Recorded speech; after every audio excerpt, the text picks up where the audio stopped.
Welcome to Top Tier Wrestling, your ultimate destination for all things AEW and WWE. Whether you're a hardcore wrestling fanatic or just a casual viewer, we've got you covered with the latest news, in-depth show reviews, and our unfiltered opinions on everything happening in the world of professional wrestling. Join us as we dive into the high-octane action, dramatic storylines, and backstage buzz of AEW and WWE. Get ready to step into the ring with us and stay on top of the wrestling world. This is Top Tier Wrestling.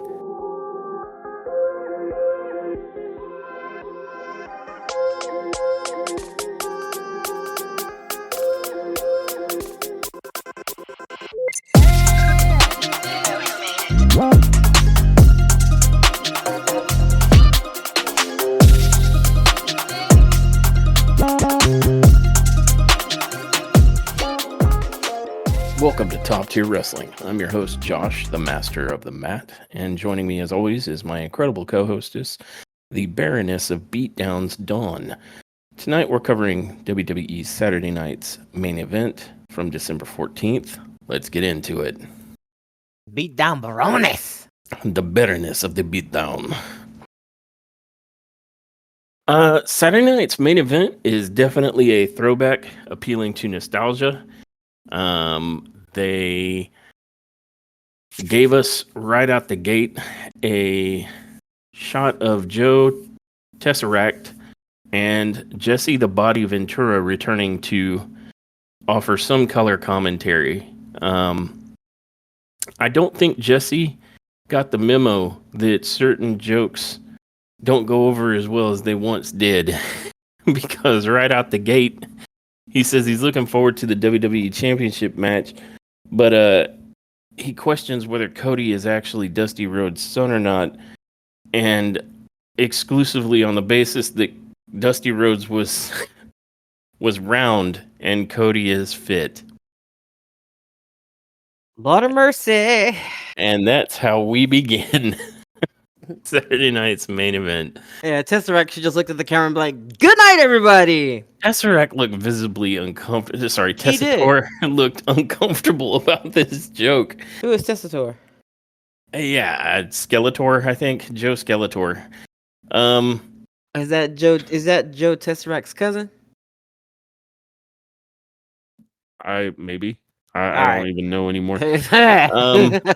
But unlike what we commented on in the previous episode about how SmackDown, though very good, was a lot of talky words, this is only about an hour and a half on NBC as a special, and they squeeze 5 matches in, so we get right into the action. And the first match of the night is Drew McIntyre versus Sami Zayn. And I guess, presumably, McIntyre has a grudge against anybody who has teamed up to help support Roman Reigns. And Sami Zayn is just the next one in his way. And they make a point of telling us that never, ever, ever, ever, ever has Sami Zayn won against Drew McIntyre in singles competition. And to the surprise of no one, that is no different here. This was an okay match. The returning Drew McIntyre looked as good as he has ever looked, and he proceeds to start throwing Sami Zayn around a lot. He only makes a mistake running at Sami in the turnbuckle, which is never ever a good idea. But long story short, basically Drew McIntyre ends up tricking Sami Zayn. He rolls out of the ring, and then when Sami follows, he jumps back in the ring, and then as Sami is getting into the ring, he gets like kind of an out of nowhere Claymore, and McIntyre straight up kicks his ass and picks up the victory. There were a couple of really cool high spots in this one. Most notably, like, there was a fantastic sit-out powerbomb on the end of like a previous spine buster from McIntyre, who has apparently remembered that he is a power style wrestler. And it was great. And another good one was Drew McIntyre was attempting to go for an avalanche white noise, but Sami Zayn countered into a very good looking, because they don't always look good, but this one did, sunset flip power bomb. And so it was really fun to go from like spinebuster to power bomb to potentially an avalanche white noise, but then a counter into a sunset flip power bomb. So they were kind of bringing it. And later in the match, Zayn hits an okay looking blue thunder bomb. I think Drew is a bit heavy for him to try and do that with. So it didn't look as clean. I think when we were watching it, you were like, I think I like how Takeshita's Blue Thunder Bomb is looking better these days. And I think a lot of it has to do with the fact that Takeshita is like 6'4". Like Takeshita's built more like Drew McIntyre than Sami Zayn. So when he's got a bigger opponent, I just don't think he's got the power to make it look as good as he can do it sometimes. But yeah, just a straightforward match, pretty much where Drew, decimates Sami Zayn. Okay match, not bad. Yeah, a little bit. Tapping into the nostalgia a bit more, between matches, they show us that several different Hall of Famers have shown up in, homage to, the classic Saturday Night's main event. We had Tito Santana, Rich Herring, and Jimmy Hart. And I don't know what virgins they're sacrificing to keep Jimmy Hart looking almost the same as he looked like 35, 40 years ago now. But he, you could see the age on Tito, you could see the age on Rich.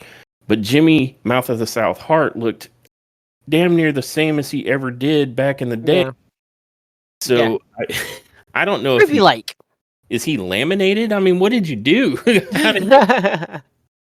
So that was a cool, blast from the past, and that sets us up for our first big championship match of the night, which is the WWE Women's World Championship, and this is going to be between defending champion Liv Morgan and challenger Io Sky.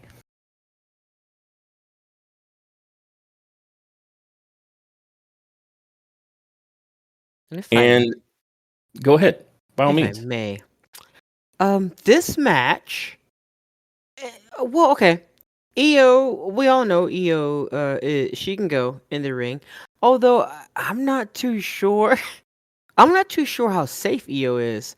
And I am not trying to be funny. I'm not trying to do the heel thing right now. I honestly don't know how safe Io Sky is, because every time she gets into, well, not every time, but a lot of the time she gets into the ring with other ladies, and I've seen her make, she'll flub something, and then to cover that flub up, she'll just do something spontaneous, like uppercut her opponent without them knowing they're about to get the uppercut. But I mean, literally hit these bitches in the chin, and it's like, yeah.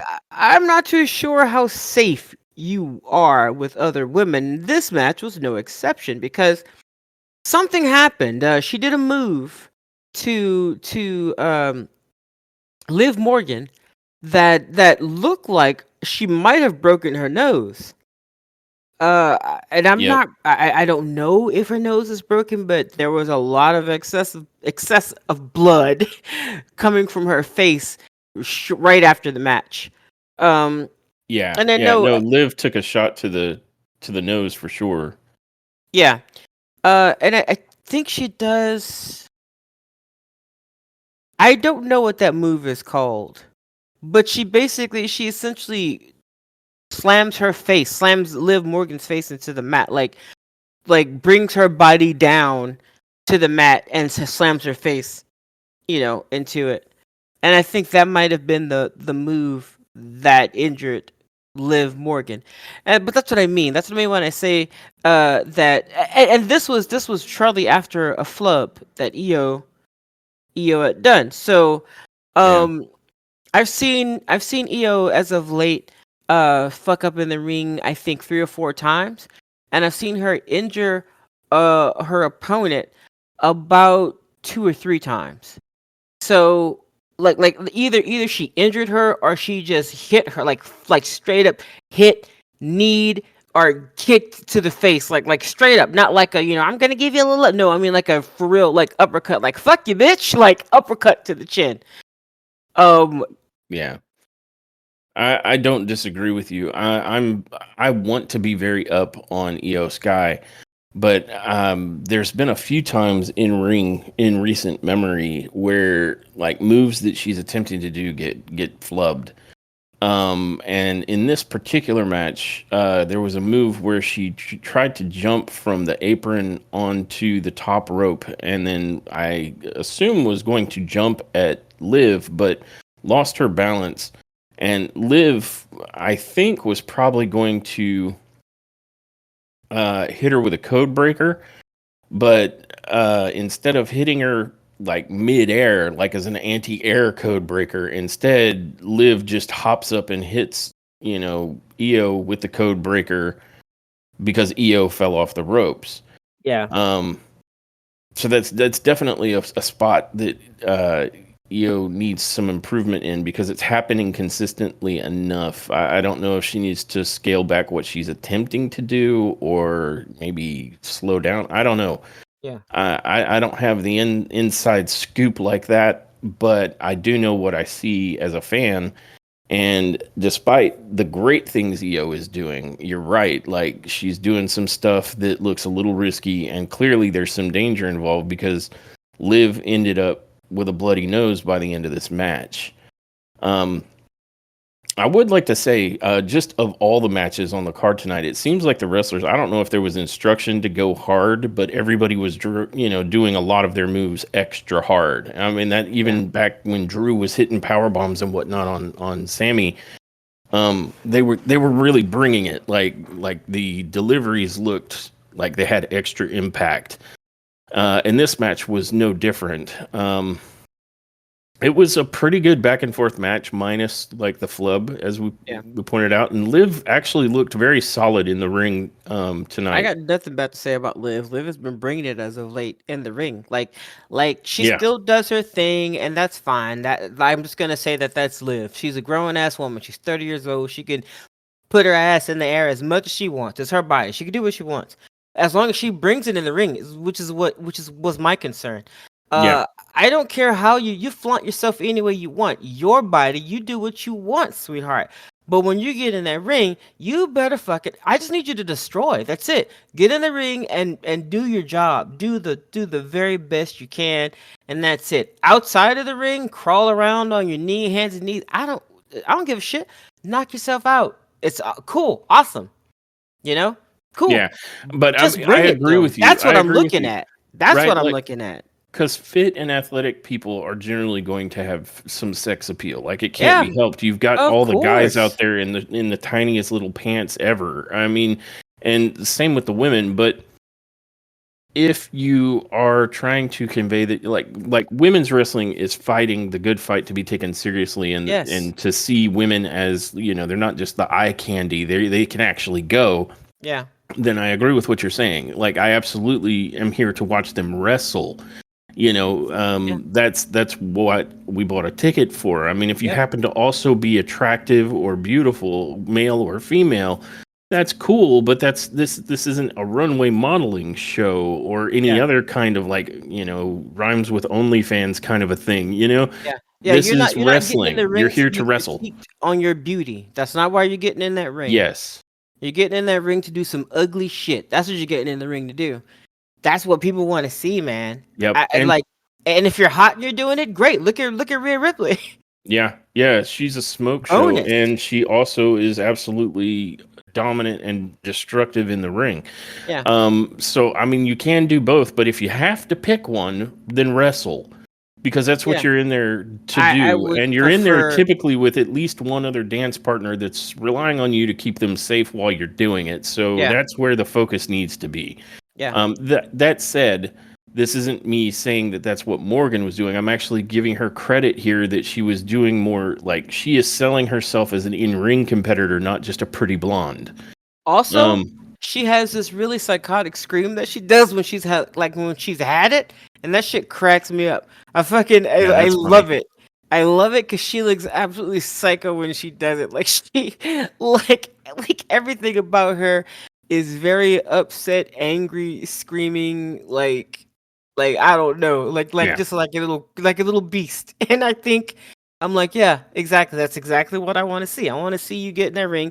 Like when you just keep getting like thwart, like every advance, every move you make gets thwarted, and finally you've had enough, and you're just like Code Breaker and screaming, yeah, or Oblivion and screaming. Let's go, let's go. Yeah. That's what I Yep. want. Yeah, And that's all we need. We can be as annoyed with the character of Liv Morgan, but the performer behind her, Gianna Daddio, I think is her name. yeah, Um, she's gotten a lot better. I yeah, mean, a yep, lot better. And I like that she's starting to deliver matches that are improving her credibility because you remember for the longest time, Liv Morgan, any success she had came with a huge asterisk next to yep, it. yep, And it's like, okay, I get that heels win in cheesy fashion, but the best heels are the ones that look like they can go and still resorted to those tactics, not the ones that are like rat heels and can only win because of those tactics. yeah, And it's good to see that Liv is actually performing in the ring. And I mean, kudos to Io Sky. As we neared the end of this, broken nose and all, which I think may have occurred when Io Sky might have delivered a slightly sharp knee lift, and I don't know who you would blame for that. I mean, I don't know if it was Sky's delivery or Morgan didn't turn her face or something. I'm not even sure that's the move that did it, but it sure was the one that looked like it could do it. Um, but broken nose or at least bloody nose,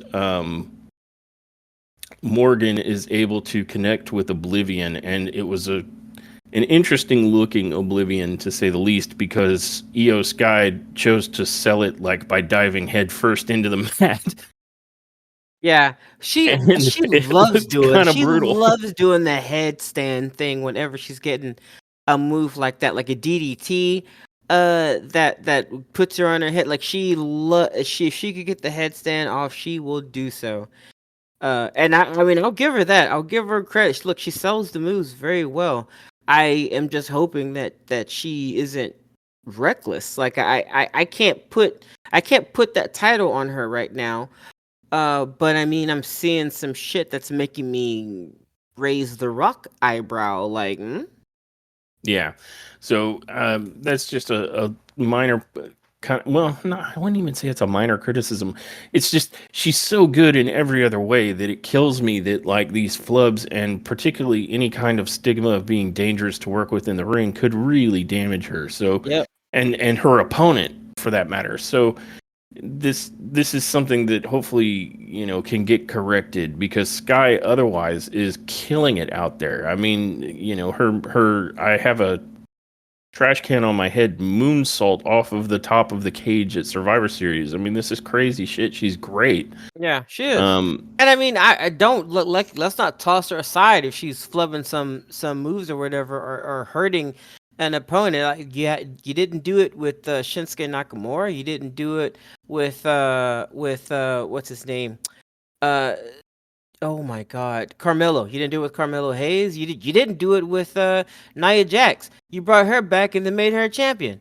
So you know, yeah, with so many of the elements in place for Sky to be Sky's the limit. I would hate to see this be something that holds her back. And yeah, it's definitely something I'd recommend that she work on. yeah, yeah. Um, because that's a bad reputation to get out from under if you're hurting other performers. Um, that said, I don't know how upset about it Liv was. Maybe it was entirely an accident. I don't know. Again, I don't know whose fault it was. I just know that Liv Morgan ended that match with a broken nose. Yeah, and if I may, depending on whether or not Liv Morgan is upset about that, it's kind of irrelevant. It's the people that are paying, that are cutting them checks for them, that are Yeah. watching these Yep. matches that kind of matter here. Like Liv Morgan could be absolutely okay with it. You can be like, oh, it's just an accident. It is what it is. But then the higher ups are like, hell no, we're not okay with this. You're ruining the face of one of our superstars here. We can't have that. Yeah.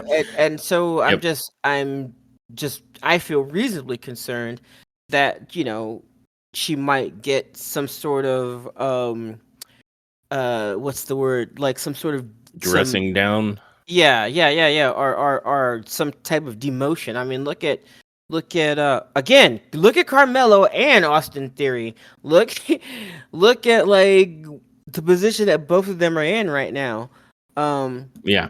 and Yep. and I can't put anything else on Carmelo but the flubs that he had in that match with Austin Theory. And I think there was another dude that he had a match with, which was just like, what's happening? So, I just don't want them to be, 1 minute she's a powerhouse to the next. All she's there for is to do them headstands when she's getting a finisher done to her. Yeah. I agree. I mean, yeah, I would hate to see that happen with as talented as Sky is. Yeah. Um, that said, this was a solid match. I mean, Well, Sky and Morgan were bringing it, and something of note beyond the fact that Oblivion looked brutal, and the knee lift that I think led to the broken nose. There was a point where Io Sky hit 3 different German suplexes, like back to back, like almost rolling style. Well, they were rolling German suplexes, just rolling differently than we're used to seeing. Usually it's a roll off to the side, but Io was doing a full German suplex with a bridge, and then from the bridge, she floated over, picked up Liv, and did it again. And I hadn't seen that in a long time, if ever, and I was very impressed by it. yeah. Io Sky's German suplex and bridge is very, very good. I think I remember even like while we were looking at that, I said, "Man, Chad Gable's looking at this, and he's Yep, like, you did. You wow, did. thumbs up." He's gonna ask her to join Alpha Academy, and then remember, he's not part of that anymore. Um, but solid match with that one flub and injury exception, He's gonna invite her to American Made and then be like, oh. right? Aw. But it was good. It was a solid match. And then after Liv picks up the victory, she's heading out trying to stanch, with her thumb, she's trying to wipe the blood that's flowing out of her nose. And then we hear Rhea Ripley's music kick on. And Morgan meets her at the entrance ramp. Rhea comes out and does the stomp and then gets into a stare down with Liv. And Liv is sitting there trying to do the stare down with a bloody nose. But she makes it clear, Rhea does, that she is, after that championship and, nice defense and all, but you aren't nearly done, Miss Morgan. And I feel like there might have been, or there might could have been, quite possibly, not sure, more to that promo that was supposed to happen, but because Liv was already injured, they backed off from it. Like I honestly believe that she was going to come out there and possibly like give her a headbutt or something like that, and get into it. But I think they may have pulled back on that. It would make sense because I mean, Yeah, because Liv is when like yeah, sitting but there with a bloody nose. right, and when has Rhea ever come out just to stand and look menacingly right in front of the person? No, that's Um, that's a good point. You might be onto something, and it's like, nah, I ain't gonna headbutt you in the face. Not while you're already with a broken nose. yeah, yeah. And I don't think they wanted to give Raquel any impromptu matches because that's they're trying to keep a tight rein on what she does as well. Uh, because there's an image that they're trying to get and keep. So Yeah. you know, Yep. but no surprise, Liv Morgan winner. And I'll just tell you, excuse me, I'll just tell you, uh, I don't think there are any surprises in this particular. I'm not saying it wasn't good. I'm just saying I wasn't surprised that Raquel was going to win. I never thought that Raquel. Sorry, I knew that Liv Morgan was going to win. I never thought that Io would come out. I'm not saying that she couldn't. I'm not saying that she could not. Io absolutely could get the belt. But I just didn't think it was going to happen. As a matter of fact, I believe it was Tesseract who mentioned that at the beginning of this match that only 2 times that the entire time that Saturday night main event ran, only 2 times had a belt moved. Yeah, So I think it might have been Michael Cole because was it Michael Michael? Cole. I think so because Joe Tessitore and Jesse Ventura were kind of like hosts of the show, but the actual ring announcers were Right. Michael Cole and Corey Graves. And so you're right, though. Michael made a point that like the title hadn't moved a lot on Saturday Night Main Events. He initially said like the heavyweight title, but then he cites an example of the like U.S. title, and I'm like, well, which is it? You know, but you're right. He was making that point. Yeah. I would like to say that one thing that I liked about this match, because it's easy to get lost by that flub and the broken nose, is that to Morgan's credibility, Io Sky is no joke of a competitor, right? Like she is a Right. former women's heavyweight champion. She is a top card women's performer. Liv Morgan beat her without any assistance from Raquel or Dominic. Hmm. This was a Yep. straight up win for Morgan. No bullshit, no shenanigans. She just Yeah. won the match.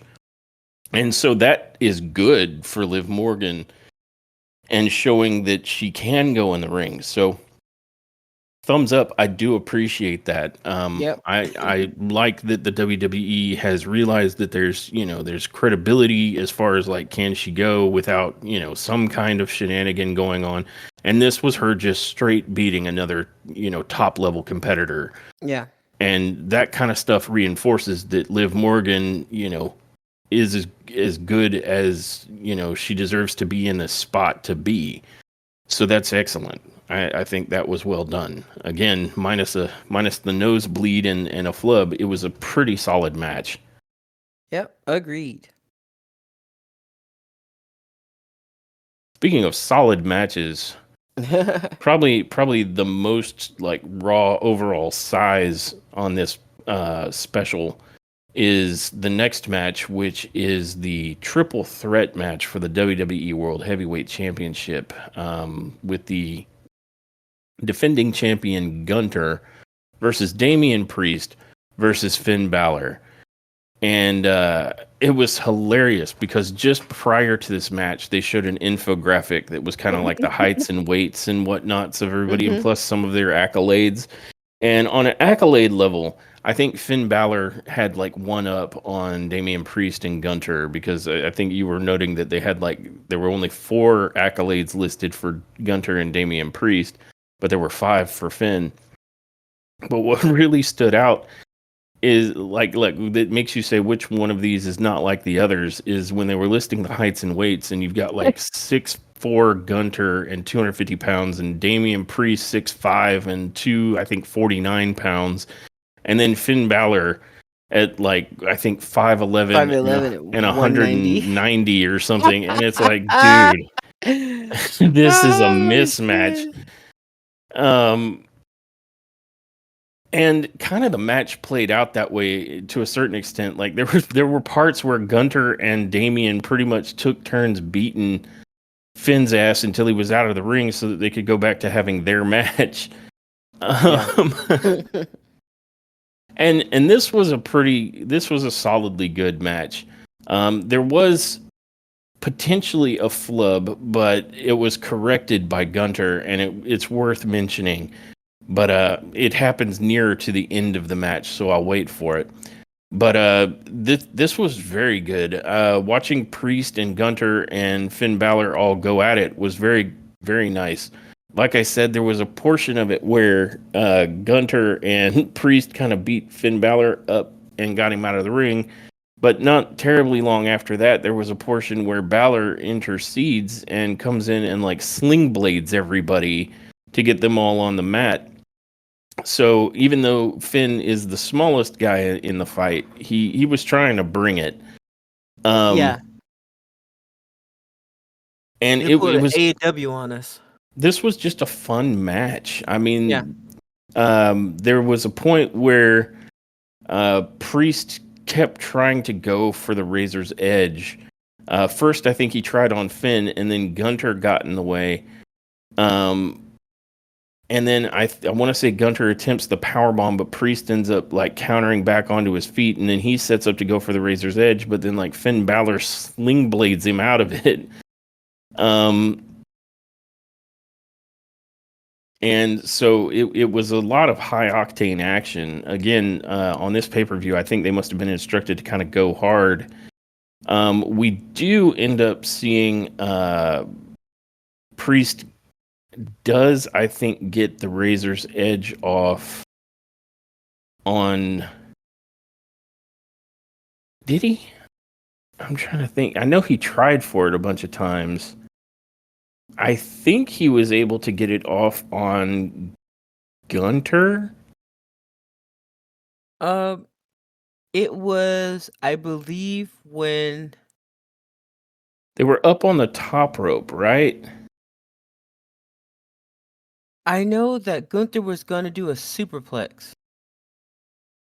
Yeah, Is that what you're talking about? I And then think Priest so. countered with the Razor's Edge, and Yeah, then yep. Baylor got Gunther, right? With the coup de grace. Yeah, I think that's how that went. Yeah, I think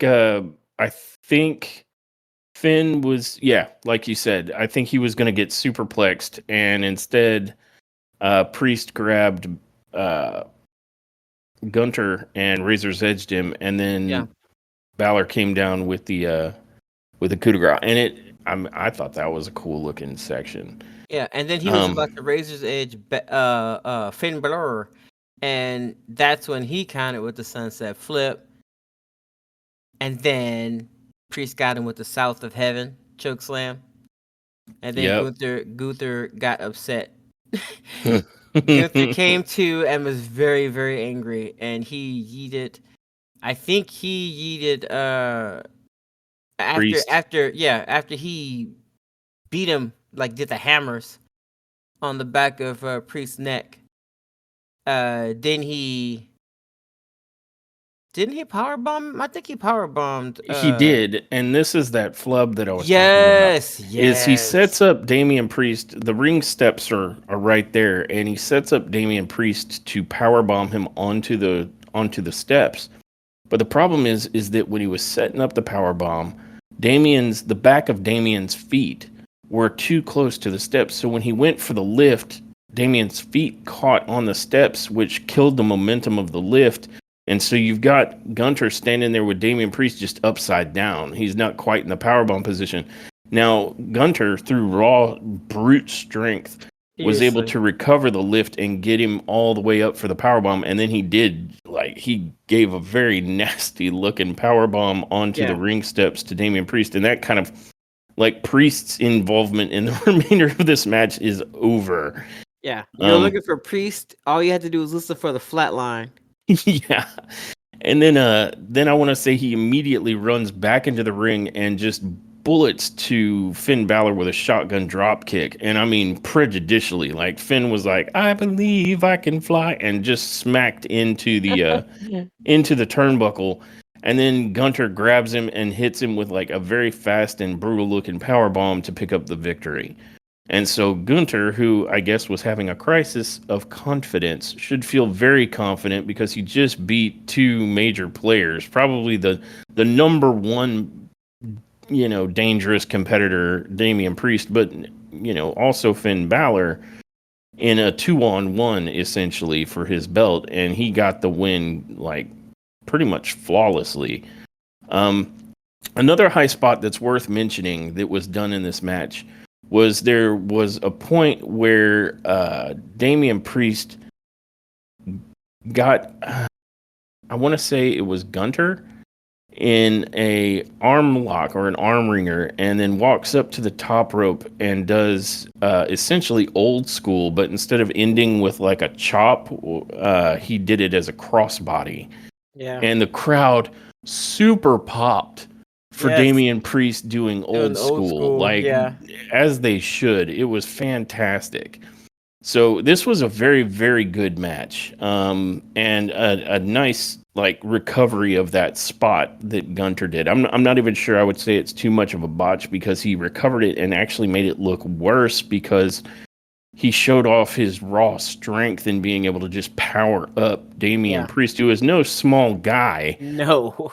and then deliver a great looking power bomb onto the steel steps with him, and then immediately jump in and get the big finish. It was a very dominant showing for Gunter. It was Yeah. very good. Yeah, I agree. He looked good, and again, was not surprised that the belt didn't move. Um, I think as long as it's a 3 man, uh, then the rightful owner of that belt, which is Damian Priest, of course, uh, will not obtain it. It's gonna have to be a one-on-one. Yeah, and I think that's the message being sent here. Yeah, Although, I mean, it was sent without making Gunter look bad because he kicked both of their asses. I yeah, mean, the finish was him straightforwardly kicking the crap out of both of them definitively. yep. So, But very good match. From there, Jesse Ventura makes some comments about Liv Morgan, oh boy. appreciating her toughness. I bet that's what you were appreciating. Lord Um, have mercy. but just like that, we are already to the fourth match of the night, um, which is the match that I was particularly keen to see because we are going to find out once and for all who the inaugural WWE Women's United States Champion is going to be. And this is a match between Chelsea Green and Michin, who on the preceding night won their semifinals match to become the finalists and determine who will be the new United States champion. Yeah. And this was another good match. It was another fun match. Um I don't mind saying that I came into this on Team Green. Um Not that Michin would not deserve this honor. She does. Uh she's a hard worker. She does good when she gets into the ring. Um but Chelsea Green, I feel, has been a bit more consistent. And even before this particular moment, when she was teamed up with Sonya, there was a huge push. Like they had some momentum going where they were about to be I feel like champions and probably hold the belts for a minute. Um Unfortunately that didn't work out because of as I said, Sonya's injury. But I honestly feel like Chelsea Green is a really good, fierce competitor. And if they ever decided to take the reins off of her, or if maybe she decided to take the reins off of herself, I think in WWE, I think she'd be a force to be reckoned with. The stuff that I've seen her do versus what she does in WWE just doesn't do her justice. That stuff in WWE doesn't do her justice, man. Like she is definitely uh an amazing talent. Yeah, Um and I think she looked good in this match. Um, Michin also looked good in this match. So I'm not trying to take anything away from her. I'm yeah, just saying that I think Chelsea Green really brought it. Um, yeah. and This she this was a hard hitting match from yeah start to yes finish. yes yeah I will say there was one, and it wasn't a huge botch. It wasn't one where anybody's going to get hurt, but it was one of those ones where the move didn't actually connect with the wrestler, hmm and it was sold anyway.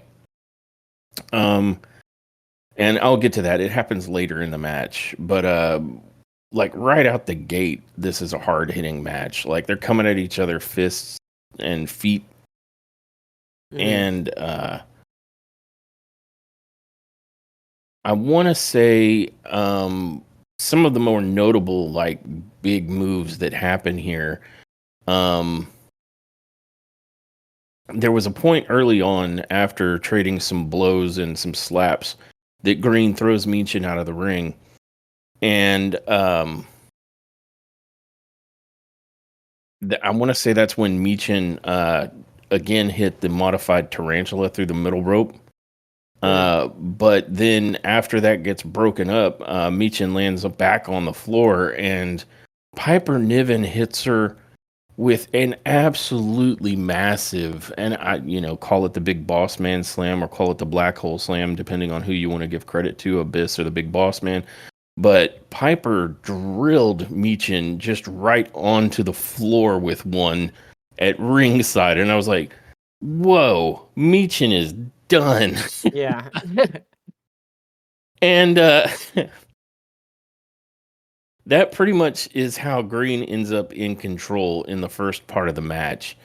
But it doesn't last for long because this was a very back and forth between Meechin and Green, even after getting Black Hole slammed on the floor.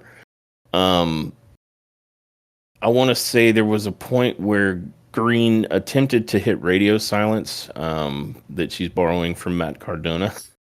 But instead, she just flew into the waiting arms of Meechin, who counters with a power bomb, and it was pretty nasty. Meechin then followed that up with some German suplexes and a tornado DDT, which looked really nice.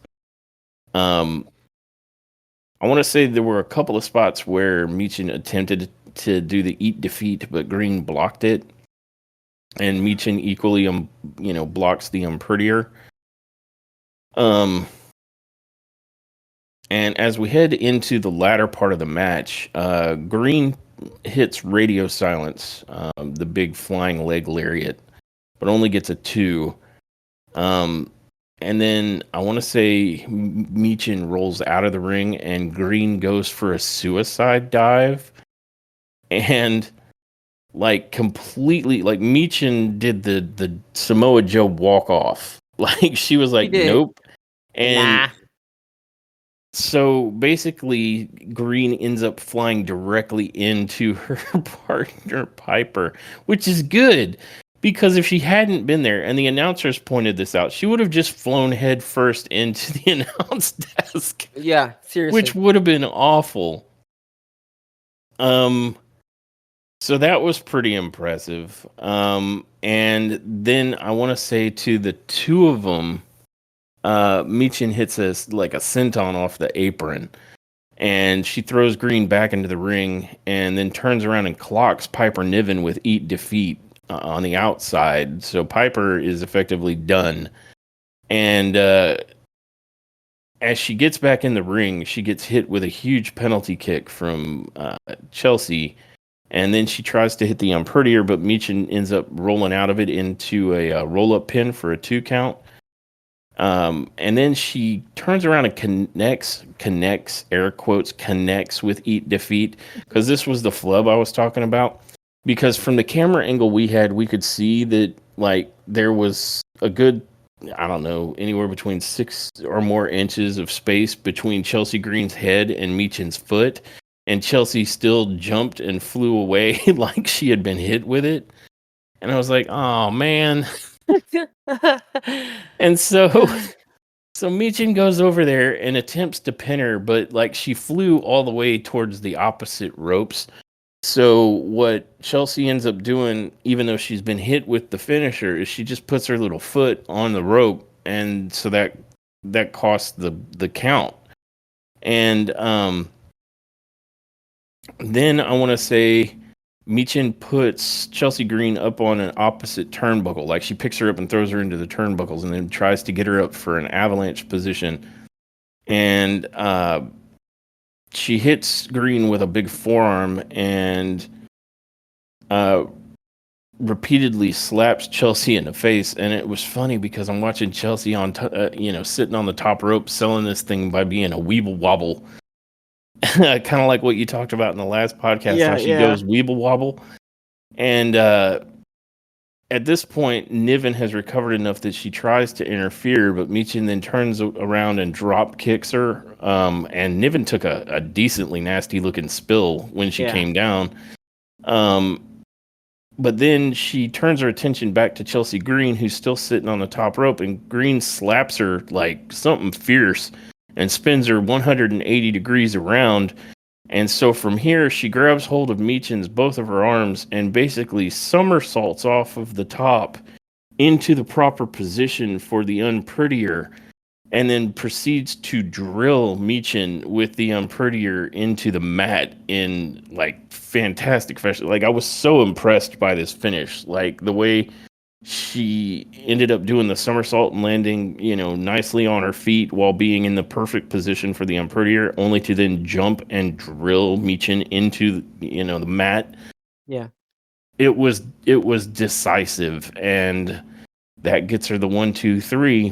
And ladies and gentlemen, the inaugural WWE Women's United States Champion is Chelsea Green. Yay. Congrats. You love to see it. And then she's celebrating. She's got that look on her face like, really? I did it? Who, Yeah. me? And Niven Piper gets back up, gets into the ring, and puts Chelsea on her shoulder. And Chelsea's just like giving kind of the little wave to the crowd. And she's got her belt. And so it was a fantastic win. And congratulations for being the first women's United States champion. That's pretty cool. Yeah. That's a historic moment in this particular pay-per-view right there.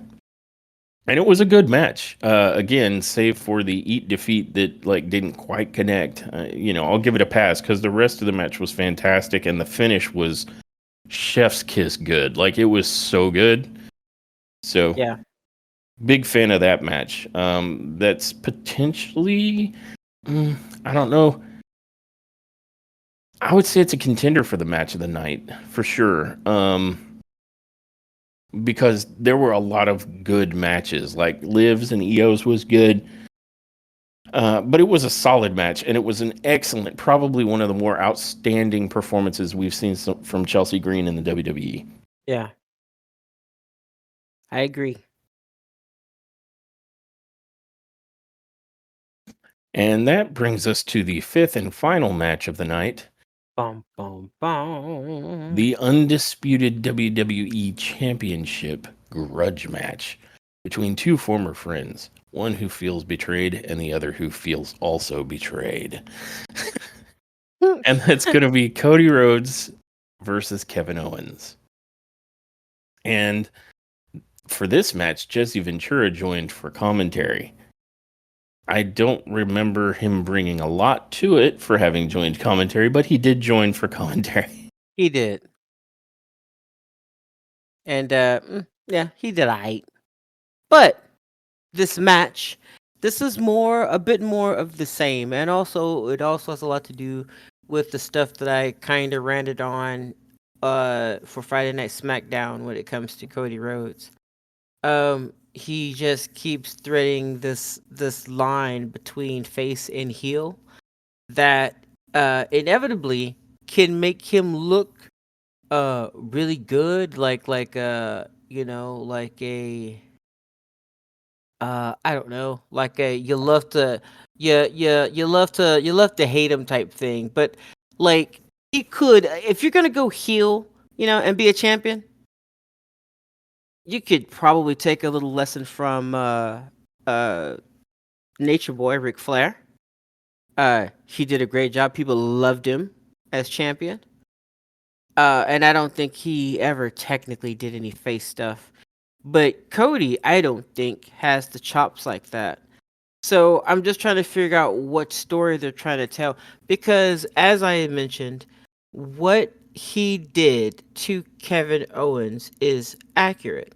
And it's accurate the way that Kevin Owens sees it. I mean, or at least it appears accurate to onlookers, to people standing on the outside looking in, and not even to all of them, but to some of them, this looks, this look like what are we doing, Cody? And the ending particularly, uh, gave me another raised eyebrow rock moment. Um, so basically, these men had been going back and forth for quite some time, and I'm sure if Josh has a whole bunch of moves that he wants to talk about, then he will lay them on you guys. For me, I just want to focus on the stuff that I was talking about in the last podcast about Cody Rhodes and his tethering on the border when it comes to being or doing heel shit or doing face shit. Like it depends on how he feels. Now, getting so worked up about somebody mentioning an old character that you used to play in wrestling is kind of absurd if you are the guy. Like we need a bit more even attitude, temperament than that. Because at any given time, and I know this is kayfabe, but let's look at this. Let's look at this kayfabe scenario in a realistic setting, because that's what they fucking do. They don't do kayfabe stuff in a fairy tale universe. They do the kayfabe shit here, and it's supposed to be set in this particular reality. So in this reality, you have a guy who is the champion that is as we've just been privy to, uh will do whatever possible to keep the belt. Like ultimately, that's gonna take him out of the face zone. And there was a time in this match where KO was he had reached the point of frustration, so he leaves the ring and he goes out to get a chair, and he brings the chair in. Uh, and I'm not sure what happens. I know that the chair ends up on the ground, and uh, he was going like Owens goes for the pop-up power bomb, and Rhodes lands on his feet. Um, or Rhodes lands on his feet, but then Owens was about to get the Cody cutter, and instead, the ref got it. And I think this was the second ref. That's right. Yeah. Yes. Yep. So previously, uh, the ref had got taken out, uh, by Owens. He pushed Cody Yep. Owens into pushes the ref, Cody. Yep. right? Yeah. Yep. And it knocks, I think it was Charles Robinson was the ref at the time. And it knocks him out of the ring. So we're down a ref. And I want to say Owens immediately lands a shot. Um,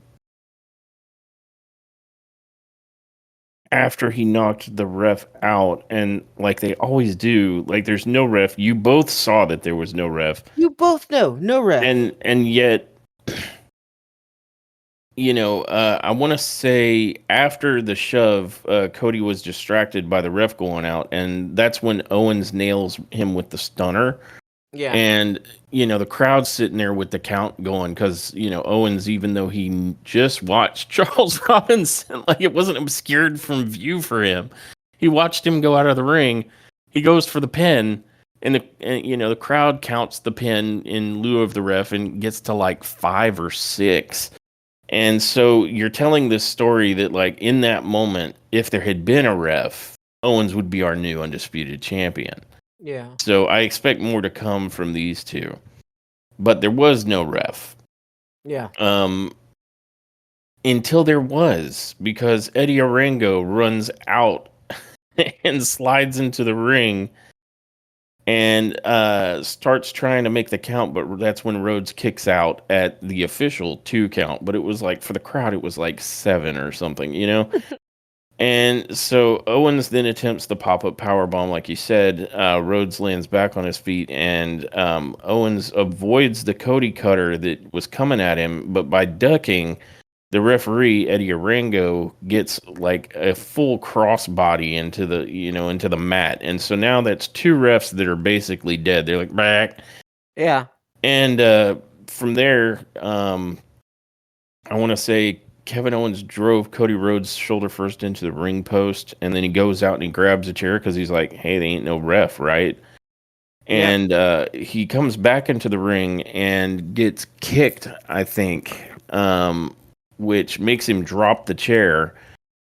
And Rhodes goes for the Cody cutter and connects with it, and then he sets up for the crossroads, but he sets up deliberately, and this is the point I think you were getting to about like, are you the face or are you the heel here? So he sets up and does the crossroads on the chair to Kevin Owens, and he goes for the pin again. No ref in sight, so I'm like, okay, but somehow, some way, um, Charles Robinson, I guess, has recovered enough from his topple out of the ring that he stands up enough to give the count to the apron. Like he's outside the ring and he's slapping the apron because all of this is sort of happening not too far from the corner, and gives the 3 count, and you have Cody Rhodes retain. And I there's definitely some storytelling here. There was lots of storytelling elements during this match. Not the least of which was the call out to Randy Orton, where Owens drives Cody Rhodes into the announce desk via a belly to back suplex. You know, a favorite of Randy Orton to do.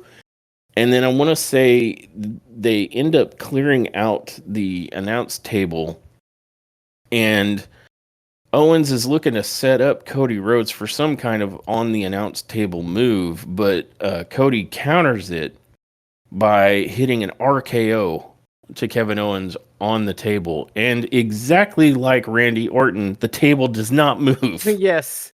The table did not move, so both guys are like, bah, because the table did not play along. So it was probably the most authentic shout out to Randy Orton you can give, including the fact that the announce table never, ever, ever breaks for him when he goes to do the RKO into it. Like at this point, it's a running joke that the announce table just never plays nice with Randy Orton. Yeah. And then later, I want to say there was a little more storytelling because not Randy Orton, sorry, Kevin Owens is, making a mockery of the bionic elbow, but Cody counters it and then turns around and actually hits him with the bionic elbow, complete with hip shimmy that none of us wanted to see. Nobody asked for that.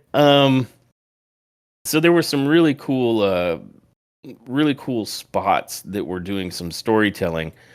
But I do think you have pointed out that there is some fantastic storytelling in terms of, are you as face as we think you are, or are you as dominant of the champion as we think you might be? Because we had 2 spots here. We had the spot where after getting hit by the stunner, if there had been a ref, Kevin Owens would be the undisputed champion. Yep. That's a statement. That's on purpose. And second, that Cody Rhodes felt that Kevin Owens was enough of a threat that he needed to be dropped onto the chair, so your babyface ain't so squeaky clean. Yeah. Is Cody Rhodes his face? Is Cody Rhodes his face? And isn't that does just feel right? Isn't that just feel so right? Exactly. Yeah. Gotta watch out for it. I'm watching you, Cody. A lot going on there. Man. The invincibility of Cody Rhodes' run is now very shaky with these 2 events. Because I think in that last part, there were 2 things that I think are being signaled. These are my interpretations, but I think these are like how it should be interpreted, obviously. I think 1, you're showing that Cody Rhodes is not untouchable, because just had there been a ref, Owens would be your new champion. And 2, that just because you're popular doesn't mean you're right. And in this case, Cody Rhodes is the popular face who did some kind of, he resorted to a cheap tactic by dropping him on the chair. He keeps playing the side here of heel and face, and if he keeps pulling them heel stunts, we will send him a bill. You just can't jump into the fucking like heel stratosphere. He wants them from cookies. Face. No, you don't get free.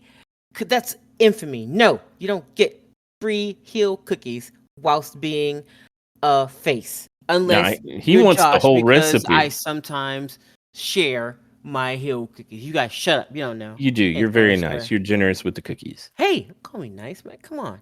Oh, I mean, they're poisonous and you're secretly killing me. There it is. Okay.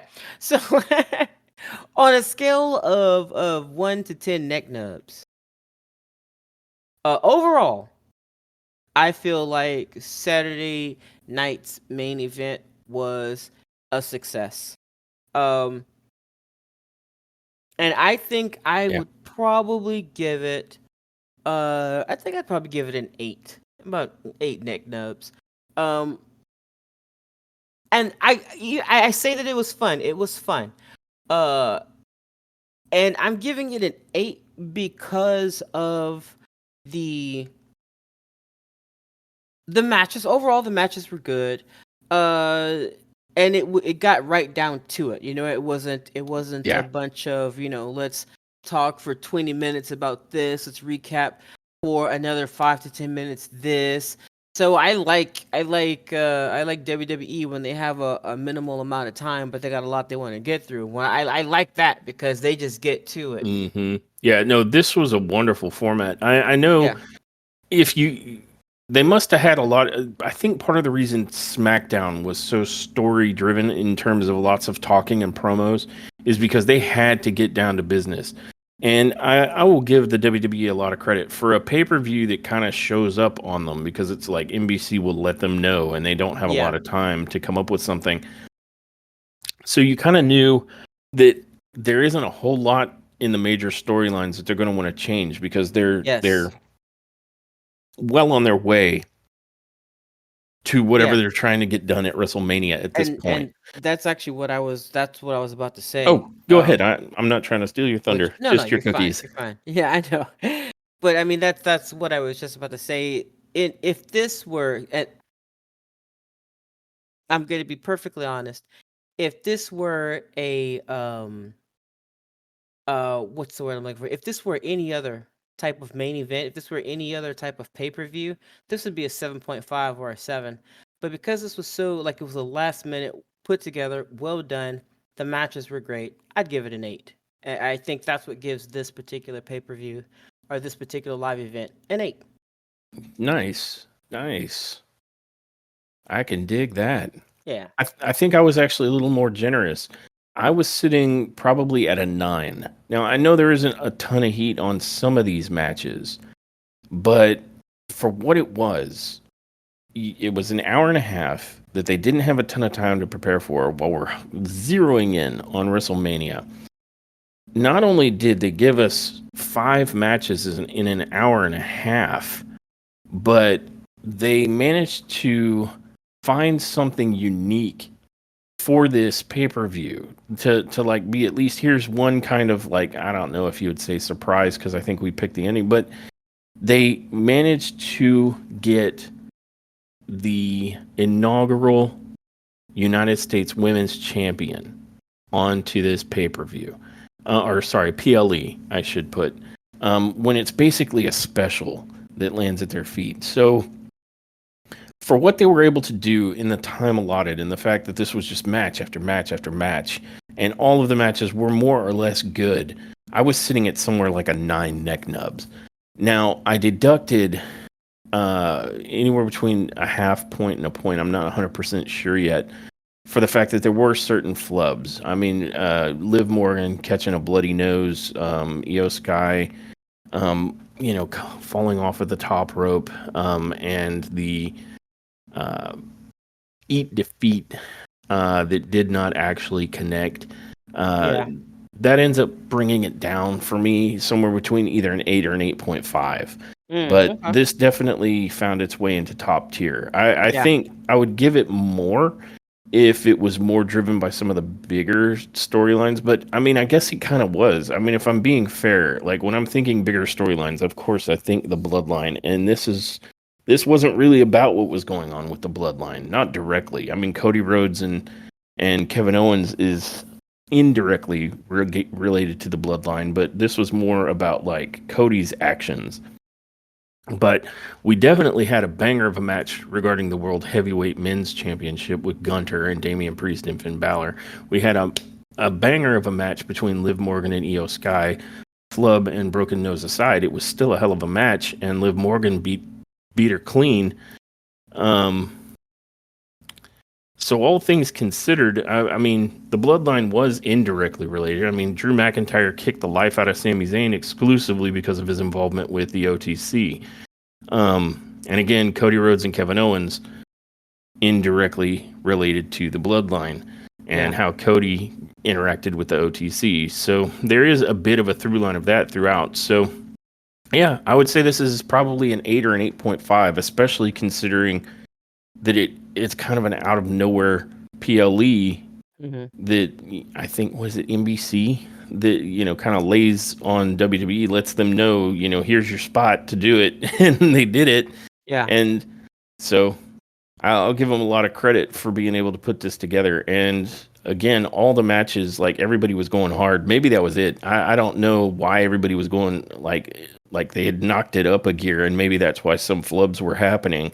Yeah. But this was some hard hitting action. The in ring action was very, very good, and the work rate of all of the wrestlers on this PLE was fantastic. Like they were just going 90 to nothing. I mean, they squeezed in 5 matches with a half hour less than they usually do on SmackDown or Raw, which is 4 matches with 2 hours. So they really made every ounce, they really squoze all of the time out of it and made it work for them. Yeah. So I was pretty impressed by it, honestly. Yeah, I agree. Well, that said, I want to thank everybody who joined us for this episode of Top Tier Wrestling, and I hope you will join us for the next. And until then, I don't think there's anything much left for me to do but roll the outro. Bye, guys. Thanks for tuning in to this episode of Top Tier Wrestling. We hope you enjoyed our deep dive into the latest AEW and WWE news and shows. Don't forget to subscribe to our podcast so you never miss an episode. Follow us on social media for updates and to join the conversation. Until next time, everyone, remember, wrestling is always better when it's top tier.